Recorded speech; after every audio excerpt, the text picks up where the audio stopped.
Radio Rulet. Evo nas se Radio Rulet i kad čujete zvuk ruleta onda pretpostavljam da znate da se radi o kvizu koji je počeo da funkcioniše od ponedeljka i boga mi dobro nam je krenulo. Lepo se javite na naš broj telefona i mi vam postavljamo zanimljiva pitanja. U nekih 30 sekundi 5 od 7 pojmova morate da kažete i ako pogodite onda, ili znate, ne pogodite, onda znate, onda odlazite na Kopaonik produženi vikend u Vilu Milmariji. Halo, dobar dan. Halo. Halo. Dobar dan. Na vezi. Halo. Koga imamo na vezi? Dušica je na vezi. Odakle se javljate, Dušice? Iz Šapca. Iz Šapca.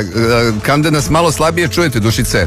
Da, i prekida, znaš što imam problem, slabo nešto se čuje. A vi nas zovete sa mobilnog telefona, verovatno... Ne, sa fiksnog. Sa fiksnog?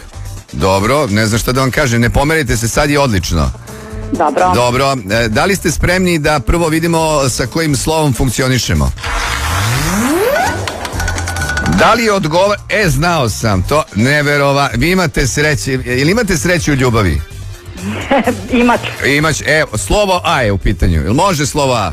Može. Može, da li ste spremni? Može. Atensione, pazneja, 3, 2, 1, sad. Pazite dobro. Reka na A.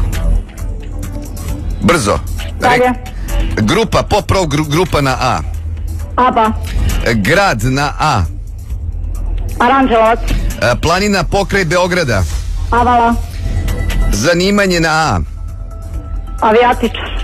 Merna jedinica za jačinu struje. Amper. Idemo.